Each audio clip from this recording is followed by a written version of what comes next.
Hello students, कैसे हैं आप लोग। उम्मीद करता हूं कि स्वस्थ होंगे। वही क्लास 9 में आज गुरुत्वाकर्षण चैप्टर चल रहा है, जैसा आप जानते हैं। आज का टॉपिक है द्रव्यमान, जिसको इंग्लिश में बोलते हैं मास। ध्यान से समझिएगा मेरी बात को, बिल्कुल कॉन्सेप्ट बताऊंगा आप लोगों को, और पूरा वीडियो अंत तक जरूर देखिए ताकि पूरा का पूरा आप लोगों को समझ में आए, आप लोगों को रटने की जरूरत नहीं पड़ेगी। आइए देखते हैं द्रव्यमान क्या है और भार क्या है। दो चीज यहाँ डिस्कस करना है आप लोगों को, द्रव्यमान और भार। द्रव्यमान को इंग्लिश में कहते हैं मास। द्रव्यमान का मतलब किसी वस्तु के परिमाण को ही हम क्या कहते हैं, द्रव्यमान कहते हैं। शायद नहीं समझ में आया होगा कि परिमाण का मतलब क्या होगा। जैसे मान लीजिए कि मेरे हाथ में ये मार्कर है, तो मार्कर किससे बना हुआ है, एटम से बना हुआ है। तो यानी कि एटम का जितना द्रव्यमान है, ठीक है, उसको हम एटम का जितना परिमाण है, यानी कि कितने एटम है इसमें, उसका जो है टोटल अगर हम कहें कि परिमाण, तो उसी को क्या कहेंगे हम, वस्तु का द्रव्यमान बोलते हैं। ये जो है कहीं पर भी लेके आप चले जाइए, पृथ्वी पर रहे, चंद्रमा पर रहे या अंतरिक्ष में चले जाइए, तो इसका द्रव्यमान नहीं बदलेगा। ठीक है, फिर से मैं बता दूं आप लोगों को कि किसी भी वस्तु के पदार्थ का परिमाण कह सकते हैं, को हम क्या कहते हैं, द्रव्यमान कहते हैं। यानी कि इसमें कितने एटम हैं। ठीक है, जैसे मान लीजिए कि इसमें कोई ऐसी वस्तु है जिसमें 5 लाख एटम है, तो 5 लाख एटम मिला करके कितना वजन है उसका, ठीक है ना, तो उसको हम बोलेंगे क्या, द्रव्यमान। ठीक है, यानी कि उसमें गुरुत्वाकर्षण बल इंक्लूड नहीं होता। अभी हम भार में बताएंगे कि भार में क्या होता है भाई, गुरुत्वाकर्षण बल जितना लगता है पृथ्वी के द्वारा, वही उसका क्या है, भार है। ठीक है, बट सिर्फ अभी आप लोग समझिए कि द्रव्यमान क्या है। तो द्रव्यमान वस्तु का जो है, वस्तु के पदार्थ का परिमाण होता है। परिमाण का मतलब ये मार्कर मान लीजिए कि 5 लाख एटम से बना हुआ है, तो 5 लाख एटम को इकट्ठा कर लीजिए तो उसका वजन कितना है, तो वही क्या हुआ, जो है वस्तु का द्रव्यमान कहलाता है। इसका मात्रक सीजीएस सिस्टम में जो है ग्राम होता है और एमकेएस सिस्टम में किलोग्राम होता है। ठीक है, अब कुछ महत्वपूर्ण चीजें इससे रिलेटेड होती हैं। जैसे जो है वस्तु का द्रव्यमान कहीं भी चले जाइए तो सेम रहता है। ठीक है, बदलता नहीं है। उस पर जो है अवस्था परिवर्तन का भी असर नहीं पड़ता। अवस्था परिवर्तन का मतलब ये हुआ कि जैसे मान लीजिए कि आप 1 केजी का बर्फ ले लीजिए, बर्फ का टुकड़ा 1 केजी का, 1 किलो का बर्फ का टुकड़ा लीजिए और उसको पिघला दीजिए। तो देखिए, जब बर्फ का टुकड़ा आप लिए तो सॉलिड है, ठोस अवस्था में है। जब आप उसको पिघला देंगे तो द्रव अवस्था में आ जाएगा। तो 1 किलो के बर्फ का टुकड़ा 1 किलो का है और उसको पिघला दिए तो किस में बदल गया, जल में, पानी में बदल गया। उसका भी वेट करेंगे तो वो भी कितने का होगा, 1 केजी का ही होगा। यानी कि देख लीजिए, अवस्था परिवर्तन के बाद भी जो है द्रव्यमान पर कोई असर नहीं पड़ा। यानी कि द्रव्यमान कितना है, 1 केजी ही है। इसका मतलब ठोस था, द्रव में बदला तो भी द्रव्यमान पर कोई असर नहीं है। तो कहा जाता है कि द्रव्यमान पर अवस्था परिवर्तन का या दशा परिवर्तन का कह सकते हैं कि कोई असर नहीं पड़ता। तो नोट में इस चीज को हमने लिखा है, किसी वस्तु के द्रव्यमान पर पदार्थ की दशा परिवर्तन का कोई प्रभाव नहीं पड़ता। दशा परिवर्तन का मतलब ठोस से द्रव में बदल दीजिए तो भी वो क्या होगा, उतना ही रहेगा। अगर जो है वस्तु का द्रव्यमान कम करना है तो उसके किसी न किसी पार्ट को आपको काट करके अलग करना होगा, तब जाकर के उसका द्रव्यमान कम हो सकता है, वरना उसका द्रव्यमान हर जगह क्या होगा, उतना ही होगा। जैसे मान लीजिए कि ये आपका मार्कर है, तो कुल्फी सहित मार्कर का द्रव्यमान जो है, ठीक है, मान लीजिए कि इसका जो है 20 ग्राम का है। ठीक है, इसका द्रव्यमान कम कब होगा, जब आप इसका कुल्फी अलग कर देंगे। कुल्फी निकाल के अलग कर दीजिए तो इसका आप द्रव्यमान क्या हो गया, कम हो गया, क्योंकि इसका एक पार्ट आपने अलग कर दिया। और फिर अगर आप उस पार्ट को इसमें ऐड कर देंगे तो फिर ये 20 ग्राम का हो जाएगा। इसका मतलब ये हुआ कि द्रव्यमान तभी कम होता है जब किसी वस्तु से या तो उसका कुछ पार्ट काट के अलग कर दिया जाए, और यानी कम हो जाता है। और बढ़ेगा कब, जब जो है उस वस्तु में कोई अन्य वस्तु मिला दिया जाएगा, तब जाकर के द्रव्यमान में क्या होगा, अंतर आएगा। ठीक है, अब आइए बात करते हैं भार की, जिसको इंग्लिश में बोलते हैं क्या, वेट, भार। यानी कि भार बिल्कुल सिंपल सा है कि पृथ्वी जिस बल से किसी वस्तु को अपनी तरफ आकर्षित करती है उसे ही हम क्या कहते हैं, भार कहते हैं। इस चीज को मैं प्रूफ कर दूंगा यहाँ पर कि ये जो है ये क्यों कहा गया है ऐसा। जैसे मान लीजिए कि ये मार्कर है, तो मार्कर को जब आप छोड़ेंगे ठीक है, तो ये अपने भार के कारण ही नीचे आएगा। यानी कि इस पर कौन सा बल लग रहा है, आकर्षण बल लग रहा है। किसके कारण लग रहा है, तो पृथ्वी के अंदर गुरुत्वाकर्षण बल के कारण लग रहा है। तो वही क्या कहलाता है, भार कहलाता है। तो ये जो है आपका परिभाषा बना कि जिस बल से पृथ्वी किसी वस्तु को अपने केंद्र की ओर आकर्षित करती है उसे ही क्या कहते हैं, भार कहते हैं। अब आप कहेंगे कि भाई आपने जो है गुरुत्व बल पढ़ा था, ठीक है ना, यानी गुरुत्वाकर्षण बल पढ़ा था, तो यही गुरुत्वाकर्षण बल भी होता है। तो बिल्कुल सही बात है, इसी को हम गुरुत्वाकर्षण बल भी बोलते हैं। अब आइए जो है इस चीज को देखते हैं कि क्या वास्तव में ये फैक्ट है, सही है। तो यम द्रव्यमान के वस्तु का भार मान लेते हैं कि W है। यम द्रव्यमान का कोई वस्तु है जिसका भार W मान लिया गया, इज इक्वल टू यम पर लगने वाला, यानी इस परिभाषा के अनुसार इस यम द्रव्यमान के पिंड पर क्या लगेगा, आकर्षण बल लगेगा, उसी को हम भार बोलते हैं, ठीक है। तो यानी कि आकर्षण बल वह क्या होता है, गुरुत्वाकर्षण बल होता है। और इसके पहले जो है ये फार्मूला डिराइव कराया गया था कि दो पिंड अगर एक पृथ्वी हो और एक यम द्रव्यमान का पिंड हो, तो इन दोनों के बीच जो आकर्षण बल लगता है F इज इक्वल टू जी और m upon R E square, जहां आर ई क्या है, तो जो है पृथ्वी की त्रिज्या है। और ये कहा गया था कि यम द्रव्यमान का पिंड लगभग पृथ्वी की त्रिज्या के बराबर दूरी पे क्या है, रखा हुआ है। तो अब जो है इसका मतलब कि ये यहाँ पे लिखा जा सकता है W इज इक्वल टू जी और yummy m upon R E का स्क्वायर, ठीक है, लिख सकते हैं बिल्कुल, क्योंकि यम द्रव्यमान का पिंड है, ठीक है। यम द्रव्यमान के पिंड पर पृथ्वी द्वारा लगाया गया आकर्षण बल यही होता है आपका, ठीक है। अब उसके बाद से अगर इसको और थोड़ा सा मॉडिफाई किया जाए तो यम को पहले लिख दीजिए, ठीक है, और बाकी को एक साथ लिखिए जी और M E upon R E का स्क्वायर। तो ये आपको बताया गया था, ये पूरी वैल्यू कितनी होती है आपकी, स्मॉल जी के बराबर होती है। यानी कि यहाँ पे लिख सकते हैं since G M E upon R E का स्क्वायर किसके बराबर होता है, तो स्मॉल जी के बराबर होता है। ये कहाँ बताया गया था, तो आप पीछे जाएंगे तो कैपिटल जी और स्मॉल जी में संबंध स्थापित कराया गया था, तो यही आया था। तो इसका मतलब G M E upon R E का स्क्वायर की जगह पे क्या लिख सकते हैं, स्मॉल जी लिख सकते हैं। तो W इज इक्वल टू आप देख सकते हैं यम और इनटू क्या हो जाएगा, स्मॉल जी, यानी कि W इज इक्वल टू किसके बराबर होगा, mg के बराबर होगा, ठीक है। तो यानी कि भार बराबर होता है द्रव्यमान गुणे त्वरण, यानी कि यम क्या है, द्रव्यमान है, और जी क्या है, त्वरण है। तो आप लिख सकते हैं अर्थात भार बराबर यम क्या है, द्रव्यमान है, द्रव्यमान और गुणा क्या, गुरुत्वीय त्वरण, गुरुत्वीय त्वरण। तो ये आपका जो है फार्मूला बना, ठीक है। ये यही चीज, इसी का डिस्क्रिप्शन ये लिखा गया है, ठीक है। तो इस तरह से जो है भार को समझने में मुझे लग रहा है कि आप लोगों को कहीं से दिक्कत नहीं आनी चाहिए। अब आइए भार का मात्रक देख लेते हैं क्या होता है। तो भार का एसआई मात्रक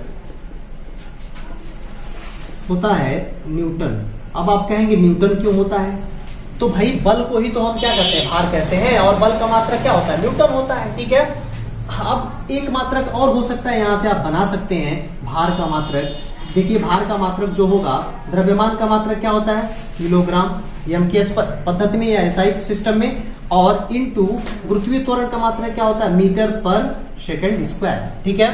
तो यानी कि केजी मीटर पर सेकंड स्क्वायर भी इसका क्या हो सकता है, मात्रक हो सकता है। अब एक बात और यहां से बतानी है आप लोगों को कि जो है, अब आप देख सकते हैं कि ये जो भार है यह किस पे डिपेंड कर रहा है, जी पे डिपेंड कर रहा है। जी पे डिपेंड करने का मतलब कि गुरुत्वीय त्वरण पे डिपेंड कर रहा है। इसका मतलब कि गुरुत्वीय त्वरण सबसे ज्यादा पृथ्वी के नजदीक होता है, और पृथ्वी से जितना ही दूर जाएंगे तो गुरुत्वीय त्वरण का मान क्या होता है, घटने लगता है। और जो है यानी कि पृथ्वी से दूर जाने पे गुरुत्वीय त्वरण का मान क्या होता है, घटता है। तो अब देख लीजिए आप कि W डायरेक्ट प्रोपोर्शनल टू क्या है, जी है। यानी कि जी का मान जब घटेगा, ठीक है, तो W का मान भी क्या होगा, घटेगा, यानी कि भार क्या होगा, कम होगा।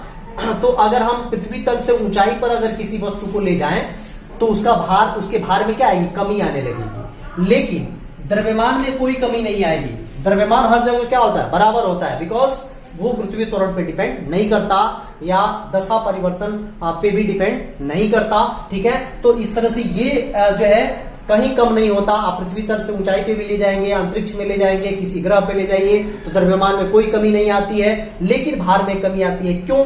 क्योंकि ये भार गुरुत्वीय त्वरण पर डिपेंड करता है और गुरुत्वीय त्वरण पृथ्वी के अंदर सबसे ज्यादा, पृथ्वी के नजदीक जितना ही रहेंगे गुरुत्वीय त्वरण का मान उतना ही क्या होता है, ज्यादा होता है। और पृथ्वी तल से ऊपर जब हम जाते हैं, दूरी जब बढ़ती है तो यानी कि इसका मान, जी का मान क्या होता है, कम होने लगता है। तो डब्ल्यू के डायरेक्टली प्रोपोर्शनल यानी भार के डायरेक्टली प्रोपोर्शनल है, तो इसका मतलब कि भार भी क्या होगा, कम होने लगेगा। तो ये जो है अब देखते हैं द्रव्यमान तथा भार में क्या अंतर होता है। ठीक है, द्रव्यमान और भार हमने जो है सिस्टमेटिक लिख दिया, ऐसे ही नोट्स बना लेंगे। जैसा कि आप जानते हैं कि द्रव्यमान किसे कहते हैं, तो वस्तु में उपस्थित पदार्थ की क्या होती है, मात्रा होती है। ठीक है, और भार क्या है, एक प्रकार का बल है जिससे पृथ्वी अपनी तरफ आकर्षित करती है।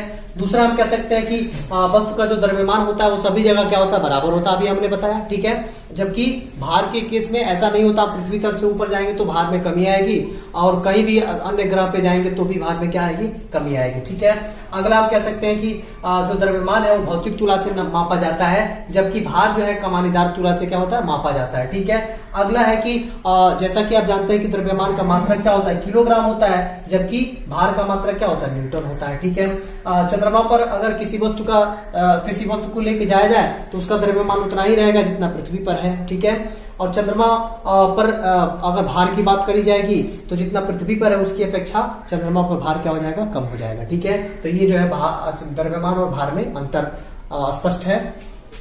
अब उसके बाद आइए वस्तु का चंद्रमा पर भार निकाल के देखते हैं कितना होगा। ठीक है, तो इसके लिए मान लेते हैं कि यम द्रव्यमान का कोई क्या है, वस्तु है, और चंद्रमा पर इसका भार कितना है, WM है। ठीक है, WM का मतलब कि मास, वेट ऑफ मास, चंद्रमा का भार, चंद्रमा का भार हम मान लेते हैं कि कितना है, WM है, लेकिन वेट ऑफ मून, M से मून, ठीक है, मून मीन्स चंद्रमा है, और चंद्रमा का द्रव्यमान मान लेते हैं कि MM है, कैपिटल M स्मॉल m, मतलब ये कि मास ऑफ मून, मून मीन्स चंद्रमा, और त्रिज्या मान लेते हैं चंद्रमा की कितनी है, RM है, यानी कि रेडियस ऑफ मून। ठीक है, तो अब जो है, अब एक चीज सोच के देखिए कि इसके पहले हमने कहा कि यम द्रव्यमान का पिंड अगर पृथ्वी तल से कुछ ऊंचाई पर रखा है तो दोनों के बीच आकर्षण बल कार्य करता है। ठीक है, वो कितना होता है, तो वह F = G m/RE² के बराबर होता है। ठीक है, ये बता दिया गया है।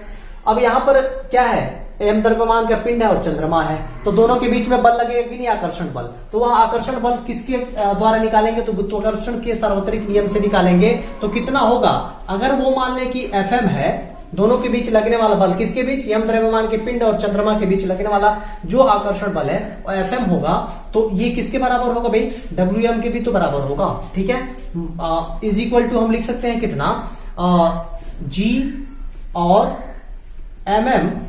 mm into small m upon क्या हो जाएगा भाई, RM का होल स्क्वायर होता है ये। ठीक है, m/RE² आपने पढ़ा है। ठीक है, इसको मान लेते हैं क्या, समीकरण नंबर 1।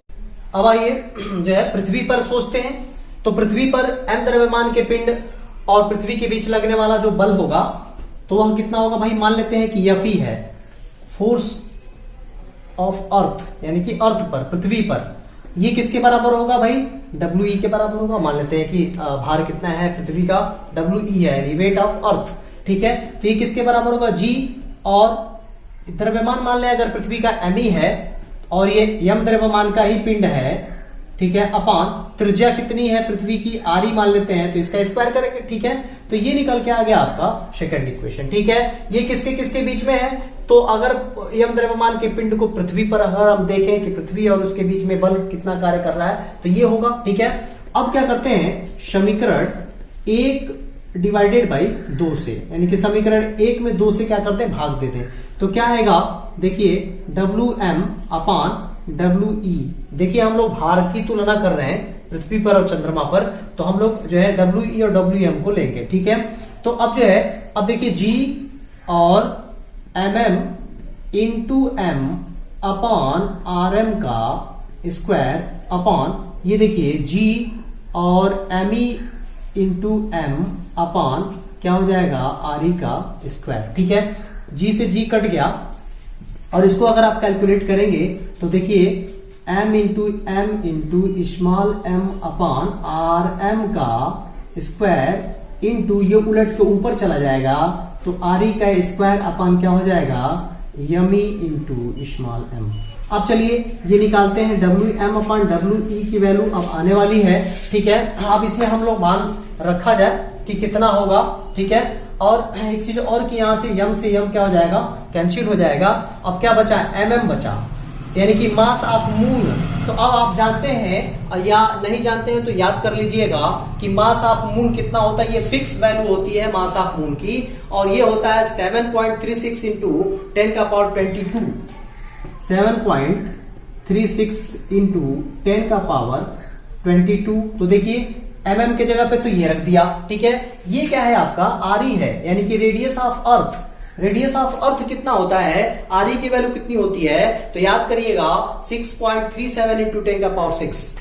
6.37 इंटू 10 का पावर 6 होता है। ठीक है, तो इसके जगह पर रख दिया, इसका होल स्क्वायर करेंगे, स्क्वायर है तो अपॉन नीचे आते हैं तो अब याद करेंगे आप लोग कि आर एम की वैल्यू कितनी होगी तो 1.74 इंटू 10 का पावर 6 होता है। 1.74 इंटू 10 का पावर 6 होता है। अब इसका भी क्या है होल स्क्वायर है इंटू एम ई की वैल्यू यानी कि mass of earth. Mass of earth की वैल्यू कितनी होती है 5.98 इंटू 10 का पावर 24। 5.98 इंटू 10 का पावर 24। ठीक है, अब अगर इस टोटल को आप लोग कैलकुलेट करेंगे तो मैं वैल्यू लिख दे रहा हूं, आप लोग भी कैलकुलेट करके कमेंट में जरूर बताइएगा कि सही है कि नहीं है। ठीक है, इसकी वैल्यू होगी 0.165 और इसको वास्तव में कितना कहते हैं लगभग ये 1/6 के बराबर होगा। कैसे कहेंगे 1/6 के बराबर हो जाएगा तो देखिए अगर इसको जो डेसिमल से अगर जो है कन्वर्ट किया जाए, ठीक है, फ्रैक्शन में, तो ये कितना लिखेंगे भाई 165 बटा 1000 लिखेंगे ना। अब इसको अगर सॉर्ट करेंगे काटेंगे तो लगभग ये 1/6 के बराबर आता है, लगभग आता है, एक्यूरेट नहीं आता। अब अगर आप देखें तो WM upon WE is equal to कितना आ गया 1/6। अब देखिए अगर हम मल्टीप्लाई कर दें यहां से, ठीक है, 1/6 में WE से तो क्या मिलेगा WM is equal to 1/6 into WE। ये क्या कहता है, ये मास ऑफ मून है, वेट ऑफ यानी कि भार किस पर है मून पे और ये भार किस पर है अर्थ पे। देख लीजिए तो कितने अर्थ के कितने गुना भार है, अर्थ का 1/6 गुना भार है किस पर चंद्रमा पर। ठीक है, यानी कि चंद्रमा पर जो है वस्तु का भार कितना हो जाता है पृथ्वी का 1/6 हो जाता है। जैसे मान लीजिए कि ये मार्कर अगर सपोज करिए कि ये मार्कर यहाँ पृथ्वी पर अगर जो है ये जो है अगर 6 kg का है तो चंद्रमा पे ले जाएंगे तो 1 kg का हो जाएगा। ठीक है, 1/6 हो जाएगा। ठीक है, अगर कोई वस्तु 60 kg का है पृथ्वी पर तो चंद्रमा पर ले जाएंगे तो कितने kg का हो जाएगा 10 kg का हो जाएगा। ठीक है, तो मुझे उम्मीद है कि ये आप लोगों को जो है अच्छे से समझ में आ गया होगा। वस्तु का चंद्रमा पर भार पृथ्वी की अपेक्षा क्या होता है 1/6 गुना होता है। ठीक है, यानी कि कम होता है। तो मुझे उम्मीद है कि ये समझ में आ गया होगा। फिर से रिवीजन इसका जरूर करिएगा। नेक्स्ट वीडियो में जल्द लेके आऊंगा।